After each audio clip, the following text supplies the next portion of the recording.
Hey guys, welcome back to my channel. It's your girl, Jess Royale. If you're new to my channel, welcome and thank you for joining me today. Please take a moment, guys, to subscribe, like, or drop a comment on this video so that you may be kept updated on all of my future uploads. Today, we are learning how to make your own DIY rose hip oil. Please make a note that this is not a sponsored video. These products are of my choice, and you can choose any type of oils that you prefer to make your rose hip oil. I do not represent a specific company or brand. Again, these are my personal preference of products. All right, let's get started. So right now, I am opening a plastic bag filled with natural organic rose petals.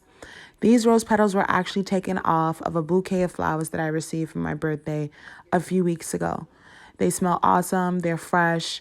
A lot of the times when I've noticed people do their DIY rose hip oils, I notice that they use dry petaled leaves that you can purchase from Amazon, which is also good and is a good, type of rose petal to use. It's not necessary for them to be dry. They can also be moist as the ones that I'm using now. This bottle that I'm showing you is the bottle that I'm going to use to keep my rose hip oil in. Now, this bottle can also be retrieved from Amazon, but I actually purchased it from the same store that I purchased my oils from. So if you've ever been to a natural store where they sell oils and teas and different ointments for the skin and the body, they may also have some empty bottles that you can purchase from them for a very decent price.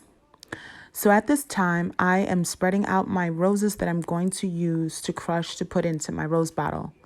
Please keep in mind that a lot of people use a very small amount of rose petals when making their rose hip oils. I, on the other hand, prefer to use a lot of rose petals.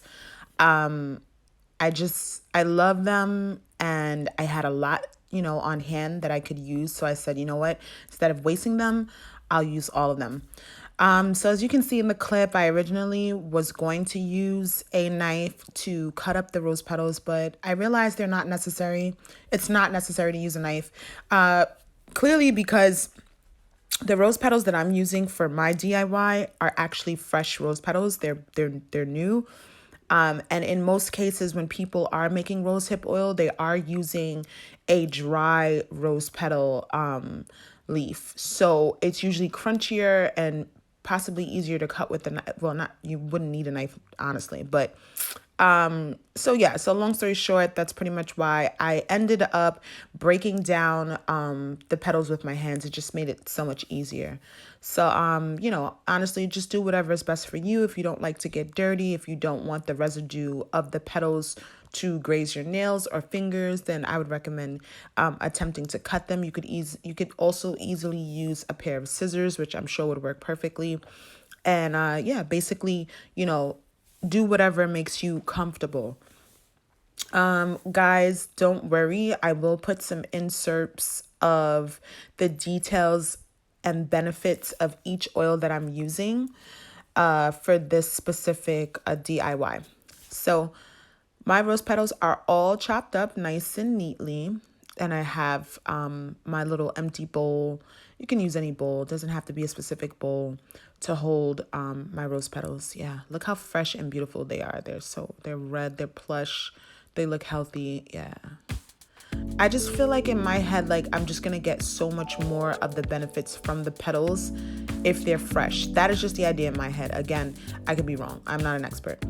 Again, this bottle, guys, you can get it from Amazon or you can purchase it from any store that sells like oils and, goods as far as like nature and, things for the body. So I'm going to start off with my olive oil. Again, I will put inserts on the side of the screen to describe the benefits of olive oil.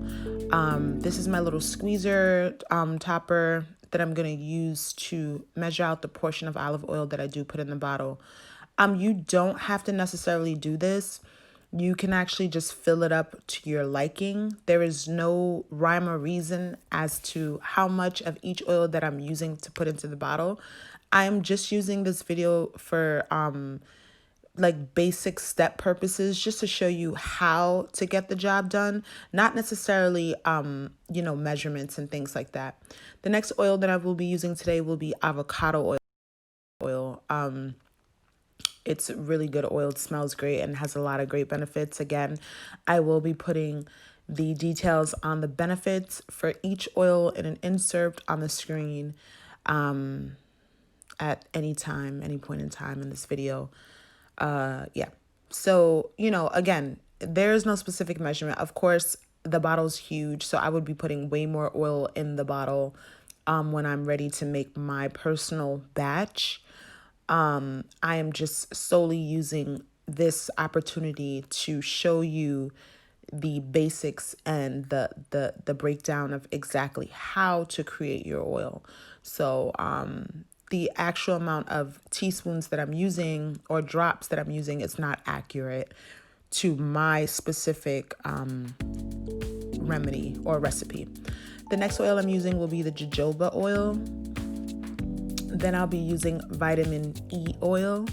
Again, guys, there's no specific brand that I like.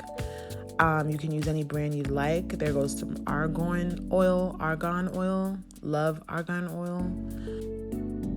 Finally, I'm using grapeseed oil. Okay. I got these oils from a local oil shop in my area. I believe the gentleman was from Bangladesh. I do have some African oil spots. A lot of different Caribbean cultures have these type of oil shops where you can go in and purchase oils, and they'll have numerous amounts of brands to choose from. So again, you don't need to be selective. If you'd like to be selective, it's fine, but they pretty much all serve the same purpose. Now, as you can see, I'm putting my rose petals into my bottle. You want to do this once you've filled it up to a certain level. I would say a little less than half. And again, there is no specific amount of rose petals that you have to put into the bottle.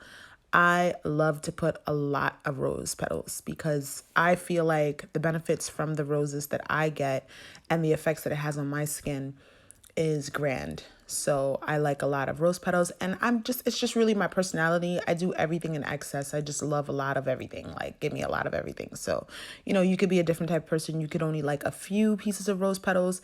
I know a lot of like oils that I've seen on Instagram, like Rose Galore, and different companies use much less rose petals. I'm not sure if it's there's a reason behind it or whatever, but, I have the luxury of having so much, so I'm going to use a lot.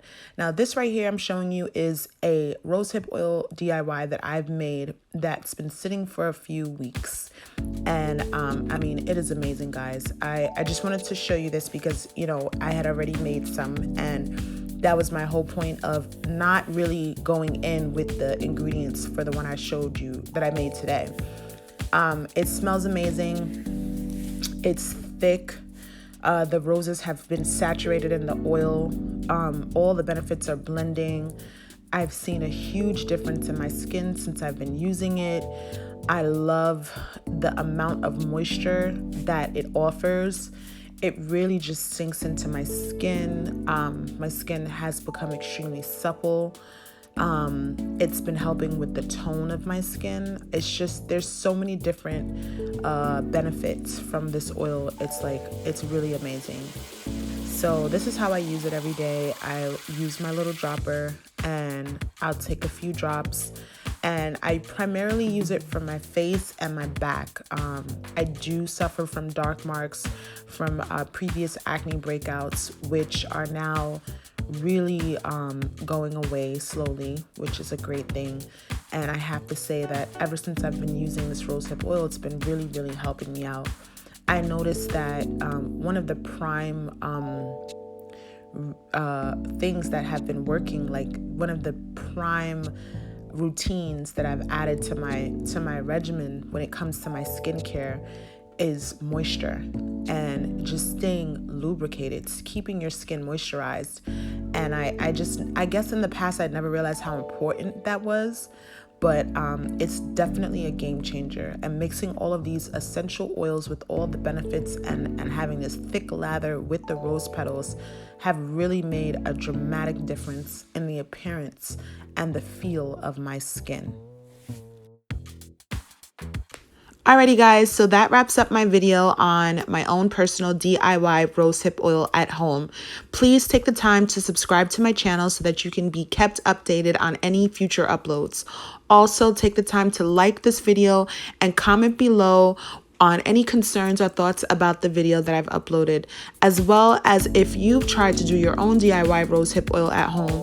Go ahead and leave a link for the people below so that we can learn different tips and tricks from different people on how to make your own rosehip oil at home.